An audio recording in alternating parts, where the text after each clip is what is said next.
दीही हम जवानी होला बड़ी परेशानी। तू तो गईल कमाए विदेश में, नींद हमारा न लगे आखी राती भर जागे देह रहता हो बहुत कलेश में। के दीही हम जवानी होला बड़ी परेशानी। तू तो गईल कमाए विदेश में, नींद हमारा न लगे आखी राती भर जागे देह रहता हो बहुत कलेश में।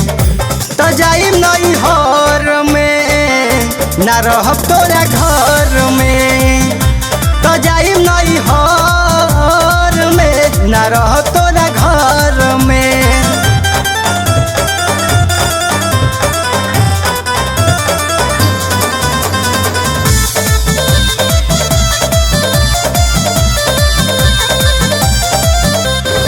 शादी से पहले तू कैला हो वादा, चढ़ल जवानी के बजाई बाजा। तो काहे बदल गईल तो हर इरादा, छोड़ी के चली गईल सऊदी राजा। शादी से पहले तू कैला हो वादा, चढ़ल जवानी के बजाई बाजा। तब काहे बदल गईल तो हर इरादा, छोड़ी के चली गईल सऊदी राजा। दिल रहेला बेचैन कहीं मिले नहीं चैन, मन रहेला हमेशा मदहोश में। कैसे कहीं हम हाल बटे जिया बेहाल, मजा मारो तड़ जाके तू विदेश में। तो जाइम नहीं हर में न रहब तोरा घर में, तो जाइम नहीं हर में न रहब तोरा घर में।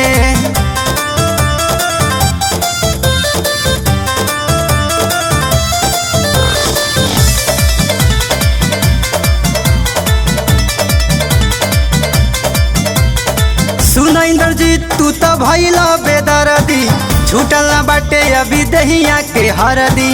कैला ना प्यार हमके दिहला तू धोखा, बोली केहू के बर्दाश्त नहीं होता।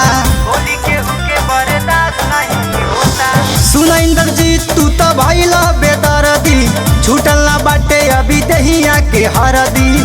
कैला ना प्यार हमके दिहला तू धोखा, बोली केहू के बर्दाश्त नहीं होता। बड़ी मन पछताला रही रही जहू वाला चूड़ी मारली का अपना करे जमे। पटे देवरा न दान नहीं देला उदया, न तो रहती हम तोरा फेर में। तो जाइम नहीं हर में न रहब तोरा घर में, तो जाइम नहीं हर में न रहब तोरा घर में। के दीही हम जवानी होला बड़ी परेशानी। तू तो गईल कमाए विदेश में, नींद हमारा न लगे आखी राती भर जागे देह रहता हो बहुत कलेश में। तो जाइम नहीं हर में न रहब तोरा घर